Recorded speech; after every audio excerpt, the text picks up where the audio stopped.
Hey, this is Ken Finnan from Capital Advantage Tutoring. It's my job to get you past the Series 65 and 66 exam. So we're going to get into what we have been hearing.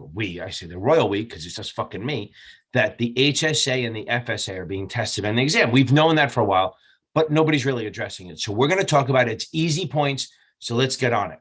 So thank you for Smile Direct Club for having a great little chart for this. So let's go through the thing. HSA requires a high deductible plan, which means you have to have a high deductible plan at work. That's what is high deductible? Minimum of $2,000. Now, the great part about this is you put the money in, even if you leave your firm or over a year, you can roll it over. Okay. So if you leave and you get fired or terminate or quit or whatever it is, you can walk away with that money. And when I mean walk away, I don't mean just walk away with the cash. You're gonna have access to it even after you leave. And the good thing is you can roll it over. That's the good thing about HSA. So let's go through it. HSA, high deductible plan. It stays with you. You can actually change your elections all the time, and you can use it from one to one, but for year to year. But here's the problem, okay? Here's one of the problems. Unlike an FSA, you can only use money that you've already put in. So if you decide to put in 100 a month, and remember, both of these, your employer can contribute. But if you decide to only put in 100 a month, well, then you can only use 100 in the first month. You can only use what you put in. And in the second month, you can use 2. And then the third, you can use 3. You can only take out or use what you have put in. And we'll come on with the tax part of this, but that's the HSA, high deductible. You can roll it over year to year. And if you can only use what you have put in so far. Jump over to the FSA. Again, anyone can do it. Anyone who works for a firm can do this. If you lose your job or the year ends and you haven't spent it, you lose it. So that's use it or lose it, baby. HSA, you can carry it over. FSA, use it or lose it. If you don't use it, wow. If you don't,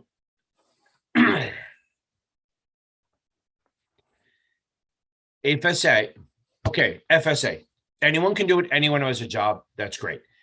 If the problem is it's a use it or lose it. So if you don't use it by the end of the year, okay, you lose that money. So say you decide to put in $2,000 for the year, okay, and you're going to take out whatever 180 a month, whatever it is. At the end of the year, if you haven't spent that, you lose it.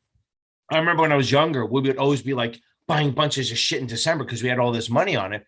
They've curbed that because they limited what you can buy with it now.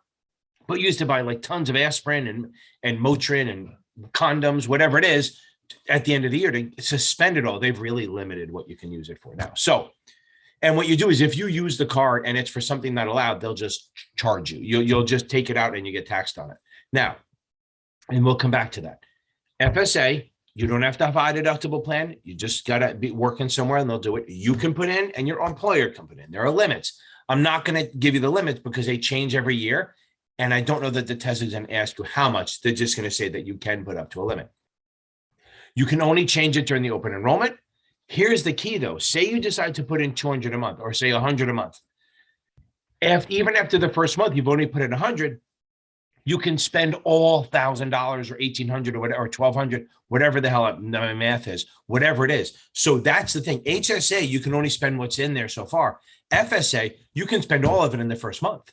But keep in mind, if you don't use it, you lose it, okay? Again, if you don't use it, you lose it, okay? If you don't use it, you lose it. Don't use it, you lose it, okay? So HSA versus FSA. Now, the good thing is both of the contributions are pre-tax. What do you mean? You're not going to get taxed on it. And if you use it for what you're supposed to, meaning medical, healthcare, medical, it's tax-free. That's it. Both of them do that, okay? Hey, if you like this stuff going on, please like, subscribe, share. Don't leave yet because I have some stuff that's going to follow now that absolutely could be tested in the exam. I gave you the foundation. Now I'm going to give you stuff that we've gotten feedback that people are being questioned on. So stay with me. Okay, so here are the things you're going to need to know for the actual exam. One, know that they offer tax benefits because the money goes in pre-tax, and if you use it for medical expenses, it's tax-free. For the HSA, you need a high deductible plan to qualify. HSA, you can roll shit over from year to year. HSA, you can only spend what's actually been put into the fund. FSA, you don't need a high deductible plan. it's use it or lose it. If you don't use it by the end of the year, you lose it. But you can use all of it, whatever you've planned and scheduled to use, you can use all of that right from the beginning, even though the money isn't in there. Both the employer and the employee can absolutely contribute. Now, for the HSA, couple things that were popping up. If the owner dies, let me start this way, not if the owner dies yet. Once you turn 65, not 59, 65, you can use that money for anything you want. Okay. Once you turn 65, you can use for anything you want. You will pay taxes, but no penalty. Okay. So again, I'll say this again. Once you turn 65 with an HSA, you can then use the money. You will pay taxes, but not a penalty.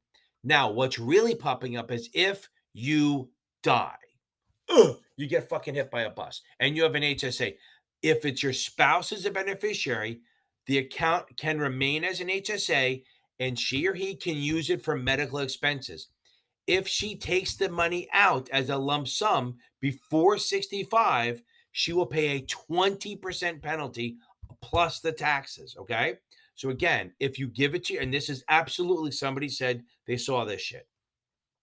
If you die and your spouse is a beneficiary, if she or he takes it, waits till she's 65, then she can take the money out and pay taxes. If it's before that, then they pay a 20% penalty on top of that.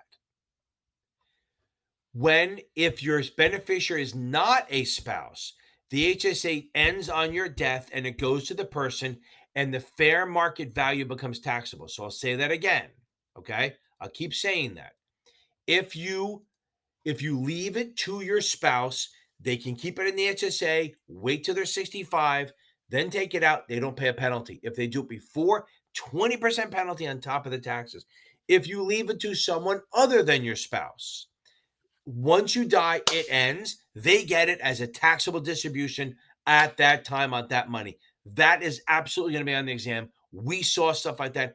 Again, the royal fucking but that's what's happening. Okay. They talked about it on my live last night. Last night could be 10 minutes ago, depending when I publish this.